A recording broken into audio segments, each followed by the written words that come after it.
Akhirnya yang ditunggu-tunggu datang juga. Ini bakal bikin kelasnya ini makin panas. Ini dia, Honda HR-V Hybrid.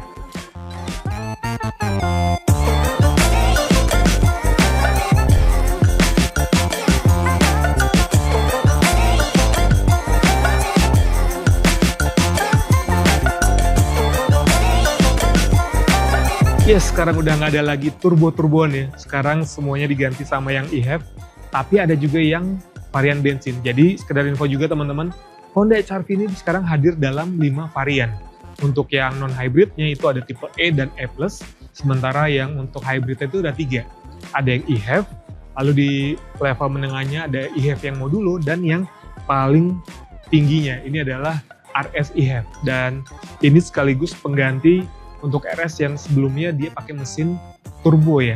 Dan memang secara tampilan ini ada sedikit perbedaan di bagian fasianya. Tapi kalau lihat dari dimensi, tinggi, panjang, lebar itu nggak signifikan ya. Artinya memang secara tampilan ini masih mirip-mirip yang seperti sebelumnya yang varian turbo itu.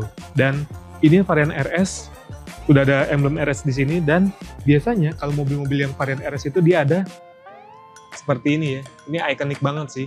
Dan emang bedanya kalau di yang sekarang karena dia teknologinya hybrid, jadi sudah ada logo biru di bagian depannya. Dan di bagian bawahnya dia sudah pakai warna yang piano black, nggak cuma di bagian depan, tapi over fender yang di bagian samping sama belakang juga dia pakai yang warnanya dia piano black ya. Beda sama versi yang e-HEV biasa, dia masih pakai material kulit jeruk. Dan lampunya dia sudah pakai LED, dan ini sudah adaptif ya teman-teman. Jadi kalau yang sebelumnya itu kan teknologinya automatic high beam. Sekarang dia sudah adaptif ketika misalnya ada kendaraan dari lawan arah, bisa juga tuh sebelah doang yang nyala atau yang mati gitu ya. Sementara setelah mobilnya lewat, dia akan high beam lagi dua-duanya. Gitu. Dan untuk mesinnya, kita cek dulu nih. Nah ini dia perbedaan utama dari HR-V yang hybrid dibandingkan yang sebelumnya, tentu pada bagian mesinnya, karena dia sudah ditambah adanya motor listrik.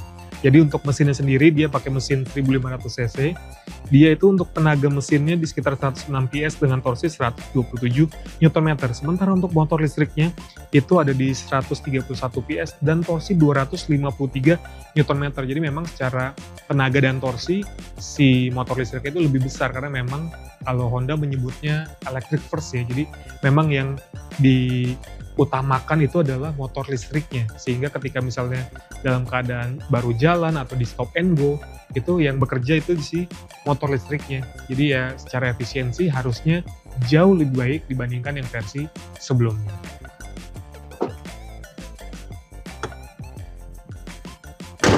Meskipun secara bentuk ya mirip-mirip aja dibandingkan versi sebelumnya, tapi untuk lampunya sekarang dia sudah full LED ya, baik untuk lampu kotanya yang menyala dari ujung ke ujung, lalu untuk lampu sennya, lampu mundurnya juga semua sudah menggunakan LED. Jadi ya secara tampilan jauh lebih fresh. Dan di belakang juga sudah pakai emblem yang warna biru ya.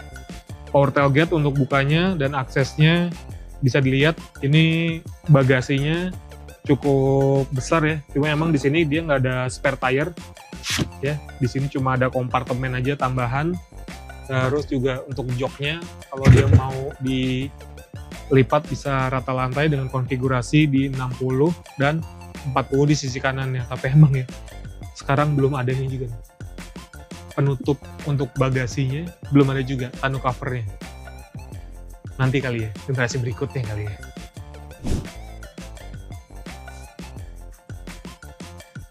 Ya karena belum ganti generasi ya, jadi emang secara posisi duduk ini masih sama dibandingkan versi sebelumnya ya. Tapi emang lega ya, ini bisa 10 jari untuk legroomnya tuh. Tapi untuk headroomnya ya dia emang sedikit terbatas kan, karena memang dari tampilan eksterior dia kan sedikit landai ya. Jadi ya itu tadi. Dan ini sudah panoramik ya, cuma emang untuk covernya dia tetap ya masih yang versi manual untuk buka tutupnya. Diumpetin kayak nih, mana nih, dari ini nggak ada nih. Cuma untuk yang depan ya dia masih bisa yang covernya elektris ya. Iya nggak sih? Iya kan? Enggak tuh, manual. Masih manual juga untuk yang depan. Tapi yang belakang dia sistemnya copot, jadi bukan masuk ke dalam kayak versi yang depan. Cuma yang baru sekarang yang versi RS, dia ada tweeter juga audionya di bagian belakang. Jadi untuk total speakernya yang tadinya 6 sekarang jadi 8. Terus sudah ada charging Type-C di bagian tengah ya, sehingga pengecasannya bisa lebih cepat. Ya joknya sih mirip-mirip aja, dia udah kulit untuk yang RS, lalu dengan stitching warna merah. Sementara untuk yang varian eHev, dia masih materialnya kain seperti itu ya. Sekarang kita geser ke bagian depan. Oke, secara desain juga di tampilan depannya nggak banyak berubah ya, tapi emang di sini ada beberapa fitur tambahan yang dibandingkan versi sebelumnya. Terutama kalau kita lihat dari layar TFT-nya, dia ukurannya jadi lebih besar di 7 incian dari yang sebelumnya 4 inci, sehingga banyak informasi yang bisa didapat dan dilihat di bagian layar MID ini ya. Terus head unit juga dia sekarang sudah punya fitur Android Auto dan Apple CarPlay dan wireless ya. Lalu di bawah juga ada untuk wireless charger, jadi pengecasan bisa sambil naro aja. Di atasnya juga bisa untuk naro smartphone juga, lumayan dalam nih untuk bagian atasnya sekarang ya. Gitu. Terus di sini ada mode berkendara, jadi kalau di sini ada 3 mode ya, ada Econ, ada normal, sama ada Sport. Jadi ada 3 pilihan untuk yang eHev, dan ini semua rata ya untuk semua varian. Terus mode elektrik nggak ada. Jadi emang kalau di sini dia pengaturan antara motor listrik dengan mesin yang bekerja itu dia berdasarkan ya banyak faktor ya, misalnya beban mobil, lalu kondisi jalanan gitu. Jadi kita nggak bisa milih mau masuk ke mode EV gitu ya. Oh tidak ada. Kalau di Yaris Cross kan ada ya.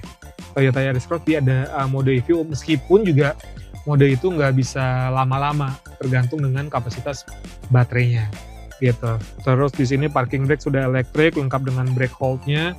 Lalu di sini ada pengaturan regeneratifnya ya. Kalau di mobil sebelumnya kan yang bensin, dia untuk ganti gigi. Tapi kalau di Honda, pedal shifter ini bukan untuk mengganti gigi, tapi lebih kepada tingkat regeneratifnya. Jadi semakin besar, artinya regeneratifnya juga makin besar gitu. Terus untuk fitur-fitur ADAS-nya, kalau di Honda sebutannya Honda Sensing, itu juga masih sama ya, lengkap, tetap sama seperti yang sebelumnya. Mungkin tambahannya untuk yang varian RS ini, dia adalah adaptive high beam tadi. Bedanya adalah itu aja. Dan untuk Honda Sensing ini udah tersedia untuk semua varian ya. Jadi nggak cuma di yang eHev aja, eHev Modulo, sama eHev RS, tapi juga di varian E dan juga E+. Jadi semuanya sudah ada Honda Sensing. Ya sama sih, kayak Honda Sensing sebelumnya kan juga sudah tersedia di semua varian ya. Terus fiturnya tambahan lagi, dia ada reverse auto tilt ya. Jadi ketika misal kita masuk ke gigi mundur ya, nggak cuma ada visual dari layar head unit, tapi juga si spion kiri itu dia otomatis langsung turun gitu ya. Jadi kita bisa lihat visual misalnya di roda kiri belakang itu ada halangan apa enggak ya kan. Alih-alih kita ngatur sendiri di sini, dia sekarang udah otomatis. Cuman syaratnya memang untuk pengaturan kaca spionnya ini harus di posisi kiri supaya dia tetap bisa otomatis rebah ya. Gitu teman-teman. Kalau yang tadi varian RS, kalau ini yang varian eHev ya. Jadi ini varian paling rendah di hybrid. Jadi kalau yang tadi kan dibilang ada eHev, ada eHev hybrid, eHev Modulo sama RS eHev. Jadi bedanya ya paling cuma dari tampilan grillnya ya. Jadi kalau yang dulu mungkin teman-teman tahu yang varian SE ya kan. Tapi ini adalah varian yang eHev. Jadi bedanya ada di bagian grillnya terutama. Terus kalau teman-teman lihat bagian sampingnya, ini over fendernya dia masih material yang kulit jeruk seperti itu ya. Tapi kalau kita lihat dari peleknya, dia masih sama ya dibandingkan yang sebelumnya. Jadi ini versi Thailand agak sedikit berbeda. Lalu untuk pilihan warnanya juga ini masih sama dengan yang sebelumnya. Ini sen kaki warna yang favorit juga. Lalu untuk yang RS, ini khusus yang memang untuk yang warna merah. Nah, bedanya banyak ada di bagian dalam sih. Nah, kalau di dalam dia ini masih material pabrik meskipun kombinasi ya. Di sampingnya ini ada material kulit juga. Terus atasnya belum ada panoramik, ya kan? Dan ini biasanya varian yang paling laris nih. di keluarga HR-V ya. Jadi bukan yang RS yang paling tinggi, tapi yang varian menengah. Ya memang orang mungkin nggak perlu banyak-banyak sih fitur-fiturnya kayak panoramic roof, tapi ya ini bisa menjadi volume maker nih untuk si HR-V.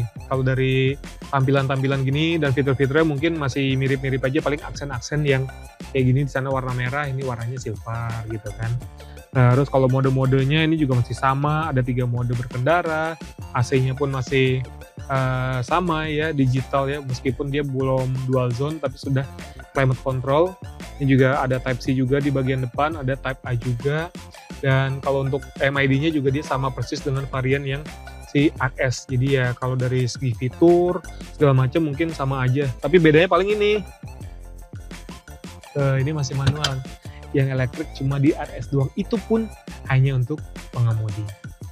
Dan menariknya sekarang semua keluarga HR-V sudah mendapatkan fitur Honda Connect ya. Kalau yang sebelumnya baru di level-level atas tuh kayak CR-V, Accord ya, terus Civic, lalu ada City Hatchback yang terbaru, sekarang sudah turun ke HR-V, jadi fiturnya juga cukup lengkap. Bisa jadi remote mobil, untuk nyalain mobil juga bisa di situ. Lalu misalnya untuk ngelihat kondisi si mobilnya, misalnya lagi parkir di mana, dengan kondisi bensinnya sisa berapa, gitu ya. Bahkan kita juga bisa mengatur geofencing, misalnya mobilnya udah kabur kemana gitu ya, kalau lagi dipakai sama keluarga atau lagi dipakai teman, atau juga misalnya kita bisa ngecek pom bensin terdekat di mana. Pom bensin?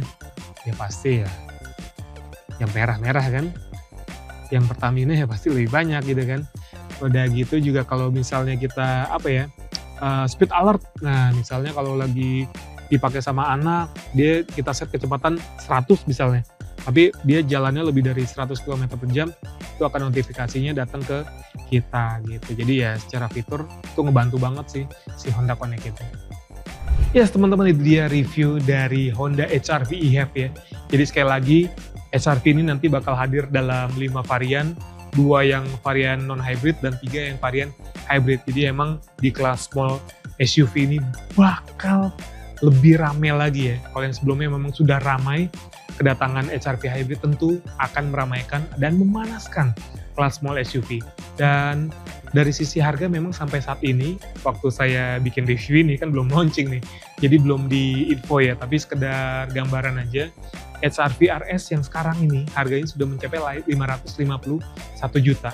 Tapi ya, karena si HR-V ini akan diproduksi di Indonesia ya, jadi artinya CKD bukan dari Thailand, dan di Indonesia itu kan dapat insentif hybrid. Bisa jadi mungkin harganya sama aja, tapi dengan fitur yang jauh lebih bertambah, dengan teknologi yang lebih canggih, atau ya mungkin ada kenaikan meskipun nggak banyak. Oke teman-teman, segitu dulu video dari saya. Terima kasih sudah nonton video ini. Jangan lupa juga buat mampir ke website kami di autohub.co ya, lalu di Instagram kami dan TikToknya juga ada di autohub.co ya. Sekali lagi terima kasih dan sampai jumpa di video selanjutnya.